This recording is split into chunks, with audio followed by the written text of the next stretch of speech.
ಆತ್ಮೀಯ H16 news ಅರ್ಥಾತ್ ಸೀತಾರಾಮ್ ನ್ಯೂಸದ ವೀಕ್ಷಕರೇ, ನಾನು ನಿಮ್ಮವ ಎಂ ಆಯುಧ ಮಲ್ಲಪ್ಪ ಜೊತೆ ಅವರು. ತಾವು ಈಗ ಸುದ್ದಿಗಳ ಲೋಕಕ್ಕೆ ಎಂಟ್ರಿ ಹೊಡಿತಾ ಇದ್ದೀರಿ. ಈ ಸುದ್ದಿಗಳನ್ನು ಪ್ರತಿಯೊಂದು ನೋಡೋ ಜೊತೆಗೆ ನಿಮ್ಮ ಅಭಿಪ್ರಾಯಗಳನ್ನು ಹಂಚ್ತಾ ಇರ್ರಿ. ಯಾಕಂದರೆ ಈ ಸುದ್ದಿಗಳು ನಿಮಗಾಗಿ, ನಿಮ್ಮ ಬದುಕಿಗಾಗಿ, ನಿಮ್ಮ ವೈಚಾರಿಕೆಗಾಗಿ, ನಿಮ್ಮ ತಿಳುವಳಿಕೆಗಾಗಿಯೂ ನಿಮಗೂ ಗೊತ್ತು. ಜೊತೆಗೆ ನಮಗೂ ನಿಮ್ಮೊಂದಿಗೆ ಇದೊಂದು ಮಾತಾಡುವಂಥ ಜೊತೆಗೆ ಸುದ್ದಿಗಳನ್ನು ಬಿಡುವಂಥ ಕೆಲಸ. ಈ ಕೆಲಸದಲ್ಲಿ ನಾವು ನಿಮ್ಮೊಂದಿಗಿದ್ದೀವಿ ಅಂತ ಹೇಳ್ತಾ ನೋಡ್ತಾ ಇರಿ ಸುದ್ದಿಗಳನ್ನು. ವಿರುದ್ಧ ಮಾತನಾಡಿದರೆ ಹಾಗಾದರೆ ಅದು ಈ ಮಸೂದೆಯ ವಿರುದ್ಧ ಆಗತ್ತಾ? ಮಸೂದಿಗೆ ನೀವು ಅಪರಾಧದ ಇದರಲ್ಲಿ ಸೇರುತ್ತಾ ಇದು? ಸೊ ಇದೆಲ್ಲವನ್ನೂ ಕೂಡ ಗಮನಿಸಿ ಈ ಮಸೂದೆಯನ್ನು ತರದೇ ಇರೋ ಹಾಗೆ BJPಯವರ ಮೇಲೆ, JDS ಅವ್ರ ಮೇಲೆ ಒತ್ತಡವನ್ನು ತರ್ತೀವಿ. ಅವರೆಲ್ಲ ಪ್ರಮುಖ ವಿರೋಧ ಪಕ್ಷದ ನಾಯಕರ ವಿಜಯೇಂದ್ರ ಅವರಿಗೆ, ಅಶೋಕ್ ಅವರಿಗೆ ಭೇಟಿಯಾಗಿ ನಾವು ಮನವಿಯನ್ನು ಕೊಡ್ತೀವಿ. ರಾಜ್ಯ ಅಧ್ಯಕ್ಷರಾದಂಥ ವಿಜಯೇಂದ್ರ ಅವರಿಗೂ ಕೂಡ ಮನವಿಯನ್ನು ಕೊಡ್ತೀವಿ. ಎಲ್ಲ BJP JDSನ MLAಗಳಿಗೆ ಈ ಮನವಿಯನ್ನು ನಾವು ಮಸೂದೆಯನ್ನು ಪಾಸ್ ಆಗದೇ ಇರೋ ಹಾಗೆ ನೋಡ್ಕೊಳ್ಬೇಕು ಅನ್ನುವಂಥದ್ದು ವಿಧಾನಸಭೆಯಲ್ಲಿ, ಬೆಳಗಾವಿ ವಿಧಾನಸಭೆಯಲ್ಲಿ ಏನು ನಡೆಯುತ್ತೆ ಅದನ್ನು ತಡಿಬೇಕು ಅಂತನ್ನುವಂಥದ್ದು ನಾವು ಆಗ್ರಹ ಮಾಡ್ತಾ ಇದ್ದೀವಿ. ಸ್ವಾಮಿಯ ಕಾರ್ತಿಕ ಮಹೋತ್ಸವ ಇದೆ. ಅದರ ಹಿನ್ನೆಲೆಯಲ್ಲಿ ಮಲ್ಲೇಶ್ವರ ಸ್ವಾಮಿಯ ಭಕ್ತರು ಶಿವನ ಒಂದು ಫ್ಲೆಕ್ಸನ್ನು ಅಳವಡಿಸಿದ್ರು. ಅಲ್ಲಿಯ ನಾನು ಎಲ್ಲರೂ ಅಲ್ಪಸಂಖ್ಯಾತ ಕೆಲವು ಕಿಡಿಗೇಡಿಗಳು, ಕೆಲವು ದೇಶದ್ರೋಹಿಗಳು, ಕೆಲವು ಕಿಡಿಗೇಡಿಗಳು, ಕೆಲವು ಗುಂಡಾಗಳು ಫ್ಲಕ್ಸ್ ಹಾಕುವಾಗ ಅಡ್ಡಿ ಮಾಡಿದ್ದಾರೆ. ಯುವಕರು ಫ್ಲಕ್ಸ್ ಅಳವಡಿಸಿ ಬಂದಾದ್ಮೇಲೆ ಸುಟ್ಟಾಕಿದ್ದಾರೆ. ಅದನ್ನು ರಾತ್ರಿ ಸುಟ್ಟಿದ್ದಾರೆ, ತಡರಾತ್ರಿ. ವಿಷಯ ಗೊತ್ತಾಗಿ ಬೆಳಗ್ಗೆ ನಮ್ಮೆಲ್ಲ ಹಿಂದೂ ಮುಖಂಡಗಳು, ಯುವಕರು ಸೇರಿದ್ರು. ನನಗೆ ಕರೆ ಮಾಡಿದ್ರು. ನಾನು ತಕ್ಷಣ ಪೊಲೀಸಿಗೆ ಕರೆ ಮಾಡಿ ಯಾರು ತಪ್ಪಿತಸ್ಥರವನ್ನು ಬಂಧಿಸಬೇಕು ಅಂತ ಹೇಳಿದ್ವಿ. ಸ್ಥಳಕ್ಕೆ ಭೇಟಿ ಕೊಟ್ಟು ಹೋಮ ಭಾವನೆಗಳನ್ನು ಬಿತ್ತಕ್ಕಂಥ ಕೆಲಸ ಮಾಡೋಣ. ನೋಡಿ, ರಾಜ್ಯ ಸರ್ಕಾರ ಮೊನ್ನೆ ಸಚಿವ ಸಂಪುಟದಲ್ಲಿ ಕೋಮು ಸಾಮರಸ್ಯ ಪ್ರಚೋದನೆ ಭಾಷಣ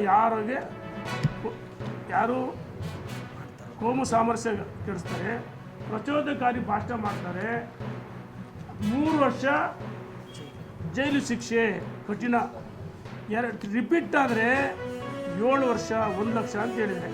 ಅಂದರೆ ಹಿಂದೂ ಮುಖಂಡರು ಟಾರ್ಗೆಟ್ ನಿಮಗೆ ಸಿದ್ದರಾಮಯ್ಯನವರೇ, ಹಿಂದೂ ಮುಖಂಡರು ಟಾರ್ಗೆಟ್ ಜಿ ಪರಮೇಶ್ವರ್ ಅವರೇ, ಹಿಂದೂಗಳ ಮೇಲೆ ಇದು ನೋಡಿ ಟಾರ್ಗೆಟ್ ಮಾಡಿದ್ದು ಹಿಂದೂಗಳು. ನೀವು ಉದ್ದೇಶಪೂರ್ವಕವಾಗಿ ಈ ಮಸೂದೆ ಕ್ಯಾಬಿನೆಟಲ್ಲಿ ಆದ್ಮೇಲೆ ಇವತ್ತು ಖಾಲಿ ಇರ್ತಕ್ಕಂಥ ಹುದ್ದೆಗಳ ಭರ್ತಿ ಮಾಡಬೇಕು ಅಂತೇಳಿ ಇವತ್ತು ವಿದ್ಯಾರ್ಥಿ ವಿಜಯಂತ ಸಾವಿರಾರು ಸಂಖ್ಯೆಯಲ್ಲಿ ಇವತ್ತು ಬೀದಿಗಿಳಿದು 3-4 ಬಾರಿ ಪ್ರತಿಭಟನೆ ಮಾಡಿದ ಕೂಡ ಇವತ್ತು ರಾಜ್ಯ ಸರ್ಕಾರ ಆಗಲಿ ಅಥವಾ ಜನಪ್ರತಿನಿಧಿಗಳು ಯಾವುದೇ ಥರದ ಆ ವಿದ್ಯಾರ್ಥಿ ಯುವಜನರಿಗೆ ಇವತ್ತು ಉದ್ಯೋಗದ ಭರವಸೆನ ಕೊಡ್ತಾ ಇಲ್ಲ. ಖಾಲಿ ಇರ್ತಕ್ಕಂಥ ಸಾವಿರಾರು ಹುದ್ದೆಗಳನ್ನ ಇವತ್ತು ಭರ್ತಿ ಮಾಡಲಿಕ್ಕೆ ಇವತ್ತು ಸರ್ಕಾರ ಮುಂದಾಗಿರ್ತಕ್ಕಂಥ ಕ್ರಮವನ್ನು ಖಂಡಿಸಿ ವಿದ್ಯಾರ್ಥಿಗಳು ನಡೆತಕ್ಕಂಥ ಹೋರಾಟ, ಈ 10ನೇ ತಾರೀಕು ಡಿಸೆಂಬರ್ ನಡೆತಕ್ಕಂಥ ಹೋರಾಟವನ್ನು ಭಾರತ ವಿದ್ಯಾರ್ಥಿ ಫೆಡರೇಷನ್ SFI, ಕರ್ನಾಟಕ ರಾಜ್ಯ ಸಮಿತಿ ಹಾಗೂ ಭಾರತ ಪರಿಷತ್ಮುಖ ಯುವಜನ ಫೆಡರೇಷನ್ DYF ರಾಜ್ಯ ಸಮಿತಿ ಬೆಂಬಲಿಸ್ತಾ ಇದ್ದವು. ರಾಜ್ಯ ಸರ್ಕಾರ ಆಗಿರೋದು ಅಥವಾ ಕೇಂದ್ರ ಸರ್ಕಾರ ಇರ್ತಕ್ಕಂಥ ಖಾಲಿ ಇರ್ತಕ್ಕಂಥ ಹುದ್ದೆಗಳನ್ನ ಕೂಡಲೇ ಭರ್ತಿ ಮಾಡುವುದು ಮತ್ತು ಏನೋ ಈ ಚಳಿಗಾಲದ ಅಧಿವೇಶನ ಇರ್ತಕ್ಕಂಥ ಬೆಳಗಾಂನಲ್ಲಿ ಸುವರ್ಣ ಸೌಧದಲ್ಲಿ ಇರ್ತಕ್ಕಂಥ ಈ ಅಧಿವೇಶನದಲ್ಲಿ ಈ ಖಾಲಿ ಇರ್ತಕ್ಕಂಥ ಹುದ್ದೆಗಳ ಬಗ್ಗೆ ಜನಪ್ರತಿನಿಧಿಗಳು ಮತ್ತು ವಿರೋಧ ಪಕ್ಷದವರು ಸಾಕಷ್ಟು ಧ್ವನಿ ಎತ್ತಿ ಖಾಲಿ ಇರ್ತಕ್ಕಂಥ ಹುದ್ದೆಗಳನ್ನ ಕೂಡಲೇ ನೇಮಕ ಮಾಡಬೇಕು. ಯಾಕಂದರೆ ಇವತ್ತು ವಿಶ್ವವಿದ್ಯಾಲಯ ಸಾವಿರಾರು ಸಂಖ್ಯೆಯಲ್ಲಿ ನೇಮಕ ಆಗಿರ್ತಕ್ಕಂಥ ಖಾಲಿ ಇರ್ತಕ್ಕಂಥ ಹುದ್ದೆಗಳಿದ್ದಾವೆ. ಮತ್ತು ಗ್ರಂಥಾಲಯ ಮತ್ತು ಹಾಸ್ಟೆಲ್ಗಳಲ್ಲಿ ಅಥವಾ ಶಿಕ್ಷಣ ಇಲಾಖೆಯಲ್ಲಿ ಅಥವಾ ವಿವಿಧ ಇಲಾಖೆಗಳು ಕೂಡ ಖಾಲಿ ಇರ್ತಕ್ಕಂಥ ಹುದ್ದೆಗಳು ಮತ್ತು ವಯೋಮಿತಿ ಸಡಿಲಿಕೆಯಿಂದ ಕೂಡ ಇವತ್ತು ಸಾಕಷ್ಟು ಜನರ ಅವರ ವಯಸ್ಸು ಕೂಡ ಮೀರ್ತಾ ಇದೆ. ಇದನ್ನು ಸರ್ಕಾರ ಯಾಕೆ ಕಡೆಗಣಿಸತಕ್ಕಂಥದ್ದು ತುಂಬ ಪ್ರಶ್ನೆ ಆಗಿ ಕಾಯ್ದು ಕುಂತ್ಕೊಂಡಿದೆ. ಹಾಗಾಗಿ ಸರ್ಕಾರ ವಿದ್ಯಾರ್ಥಿ ಜನರಿಗೆ ನೇಮಕಾತಿ ಮಾಡೋದು ಏನೈತಲ್ಲ ಅದು ಪರಿಗಣಿಸಿ ಸರ್ಕಾರ ಕೂಡಲೇ ಒಂದು ತೀರ್ಮಾನ ತೆಗೆದುಕೊಂಡು ಬೇಗ ಇರ್ತಕ್ಕಂಥ ಖಾಲಿ ಇರ್ತಕ್ಕಂಥ ಎಲ್ಲ ಹುದ್ದೆಗಳನ್ನ ಭರ್ತಿ ಮಾಡ್ಬೇಕಂತೇಳಿ ಈ ಮೂಲಕ ಆಗ್ರಹ ಮಾಡ್ತೀವಿ. ಬಸವರಾಜ್ SFI ರಾಜ್ಯ ಉಪಾಧ್ಯಕ್ಷ.